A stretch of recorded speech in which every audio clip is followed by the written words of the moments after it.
but if you saw Inter against Roma, Paul Lopez, my God, I thought he was dodgy, and he had a hell of a game. Yeah, Michael was just like, Tommaso, what do you make of Roma's goalkeeper? And I started giggling. I was just like, that's our strong point in this game, followed by 3 incredible saves. I was just like, what the fuck?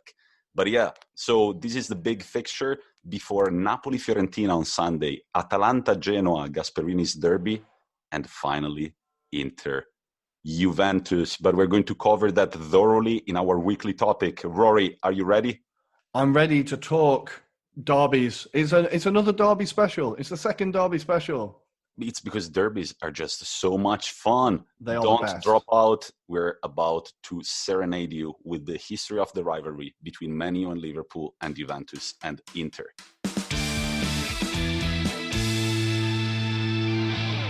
And here we are, and we're super excited about this weekly topic. We are going to cover the history of the rivalry between 2 of the biggest teams in England and 2 of the biggest teams in Italy. Rory, how are you feeling? Well, I'm just going to quickly say probably the biggest teams in Italy and the biggest teams in England, right? I don't know. AC Milan deserves a big mention. Yeah, okay. AC Milan deserves a big mention, I think. Fair play. I'm being so impartial. Yeah, I like it. It's bringing out a whole new side to you, Tommy. But yeah, 2 of the most historical teams, both in Italy and in England. We are going to start from the boot, il bel paese, Italia. And to start talking about the rivalry between Inter and Juventus, we have to go back in time. So get your watches. Fast backwards, fast forward. What is set backwards? Exactly. Set back your clocks because we're going back to June 1st, 1967, a long time ago. So this was right after Inter Milan had managed to win 2 consecutive Champions Leagues under Elenio Herrera. And here on June 1st, 1967, we're at the last match day in Serie A. And Inter Milan are leading the league. So Mantova hosts Inter, and Juventus are playing at home against Lazio. Lazio are kind of struggling, and Elenio Herrera's Grande Inter are leading the league with 48 points. While the Bianconeri, who funnily enough are also coached by another Herrera, are in second place by only 1 point. So at halftime, both games are stalled at 0-0. But at the 4th minute of the second half, historical Inter's goalkeeper Giuliano Sarti gives Mantova an unexpected lead. Yes, I know. This is all very familiar. If you know about Inter Milan, it's very Inter-like. So, yeah, Mantova take the lead. The Nerazzurri seem nervous. They just can't overturn the score. While in the meantime, in Turin, of course, Giancarlo Bercellino and Gianfranco Zigoni score 2 goals, and Juventus end up winning their 13th domestic title. Now, this was the opportunity for Gianni Brera, one of Italy's main sports journalists, to finally give a name to this rivalry that was increasing more and more as the years were going by.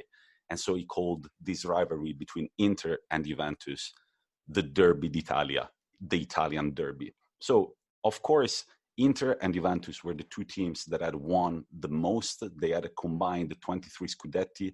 They were 2 of the teams, actually the 2 teams that had the most fans all over Italy, because remember that AC Milan, they really came out in the late 1980s, in the early 1990s, and then they set up a cycle. But back then, it was really between Inter and Juventus. Also, Inter and Juventus were owned by 2 of Italy's leading industrial families that had been like the symbol of Italy's rebirth after World War II. And these 2 families were the Agnelli, that owned Juventus, and they also owned the Fiat, which is like the biggest. And this is why a lot of people in the south support Juventus, right? Because they all moved up to Turin to work in the factory, right? That's actually a very good point. So after World War II in Italy, there was this strong migration from south to north because the big industrial cities were Turin, Milan, and Genova, right? So a lot of workers from the south, they moved to work in these factories. And then, yes, a lot of course, Turin, a lot of people from the south worked at Fiat. And that's why there are nowadays still a lot of like Juventus supporters in the southern part of Italy. And the the family that owned Inter were the Moratti, and Moratti was Inter's president, like the son of Angelo Moratti, Massimo. He was Inter's president until like 10 years ago when Inter, 8 years ago or something. And they owned the Saras, which is the biggest Italian oil refinery based in Sardinia. So you can see that there were a lot of elements to make this rivalry even grow even bigger and bitter, right? Well, I think when you've got your workforce are automatically going to support who you own, right? So you kind of almost got workforce against workforce. You're strengthening that feeling for the club, I think. And it's two tycoons who own the two biggest clubs. Like, I think we've never had that in the UK off the top of my head. Like, we just sell it to Qataris now. we are going to have like an episode about chairman, because I feel like in Italy too, it's like very different. It's a very different concept, the ownership of a team compared to England. Oh, definitely. Yeah. So then we move on to the 1970s, and between 1970 and 1990, Inter and Juventus live very, very different moments in their history. So Inter always have, and this is a characteristic of Inter Milan, they always have a highly competitive team, but they seem to always bottle it in one way or the other.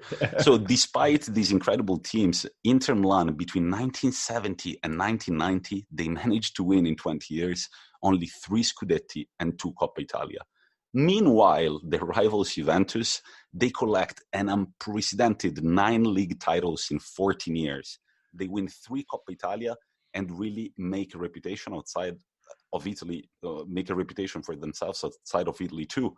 And they win their first ever UEFA Cup and Champions League under Giovanni Trapattoni. Of course, Trap.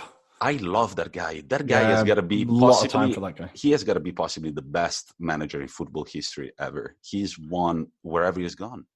I know that, like, obviously he managed Ireland for a long time, and the football was never exciting, but the Irish fans absolutely loved him. Everybody loved Trapattoni.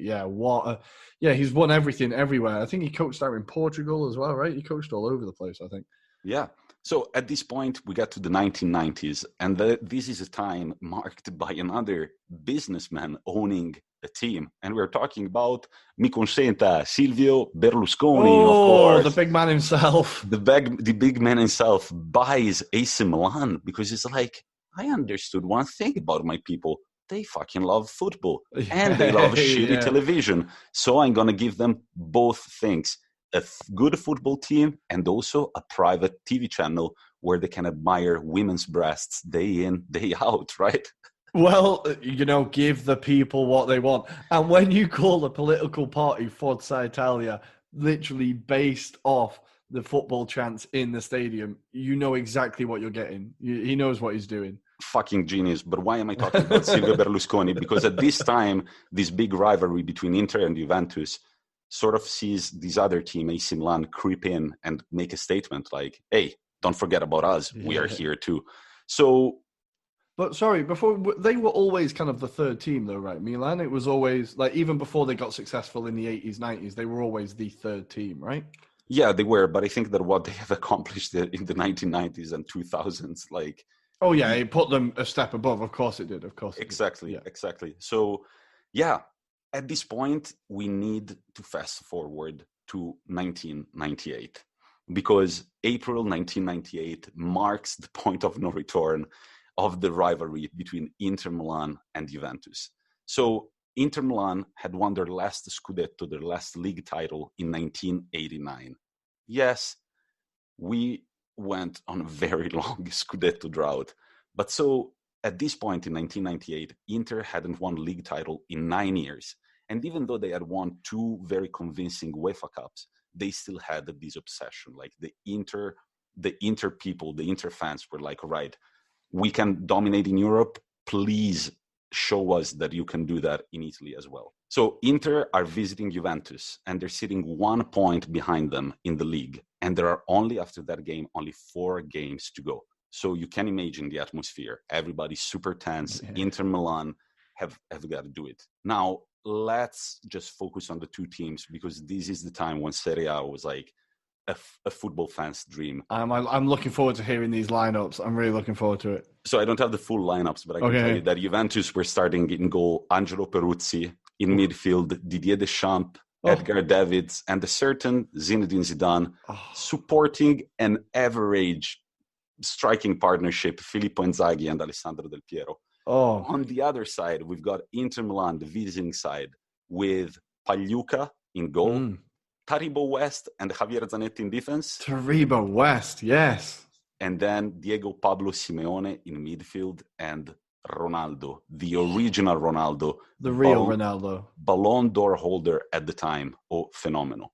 So, 21st minute of the first half, Juventus take the lead thanks to Del Piero.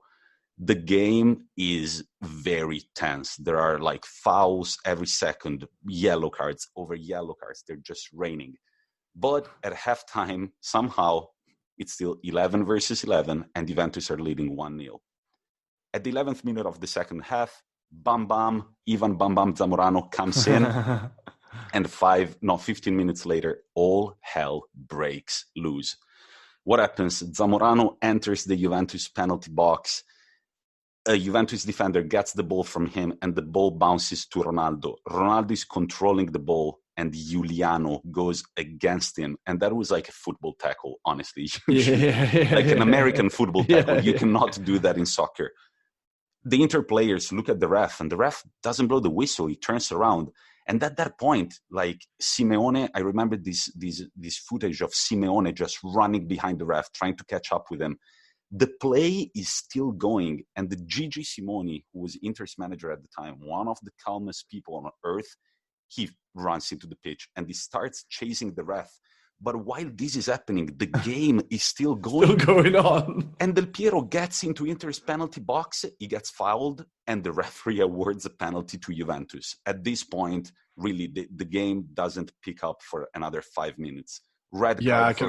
I can imagine the absolute pandemonium in the stands as well. Yeah. Red card for Inter's manager. He's kicked off the field. Inter players and the staff, they are surrounding the referee, who said that that time he felt like he was going to get killed. Rightfully so. I think there's a claim for it. Ceccarini, Paolo Ceccarini, everybody remembers your name. And penalty for Juventus. That decision doesn't get overturned. Juve. Yeah. And Pagliuca saves the penalty with his feet. Yes. This is incredible. But however, the game ends 1-0. And at that point, all of Inter's bench like storms the field. You see the referees like running, the line side man just like trying to like shield the referee. And I love it when a bench empties. It's so good. For days, months, years, people still talked about this. This was really the point of no return between Inter Milan and Juventus. And guess who won the title in the end? Juventus did. Yeah, of course they did. We got to the 2000s, and then there is another very interesting point that I'm not going to dwell on because we talked about it in our latest episode, which is 5 Maggio 2002, the 5th of May. No, we can just skip over that. It's fine. We'll skip over that one, but that's another moment for Juventus fans to just be like, guys, like, even when we're not playing you somehow like the pressure, because that's what happened. Like Inter Milan, they felt the pressure of Juventus behind them. They did feel it intensely. Well, I've said it a few times, watching Inter, and I've kind of done 2-3 seasons now, or 2 seasons in the stadium at least, watching Inter. I've only in Arsenal have I seen a team that shit themselves as much as Inter when the pressure gets on. It's insane. I think there was the Champions League game, the PSV one. They were just, you could see them shaking in fear. It's crazy. I think there's a real psychological pressure around that club that it's like, I'm not a superstitious person, but sports people are. And you hear about curses on clubs and you're like, Maybe there is just this weird thing around the club. I don't know. The players just panic. They do panic. As the great Michael Scott would say, I'm not superstitious, but I'm a little stitious, I'm right? a little stitious. Exactly. There we go. Episode title, maybe. Who knows? Yeah. But then, this really was like the point of no return. Like at that point, it was official. We fucking hate you, especially from the Inter supporters. Yeah.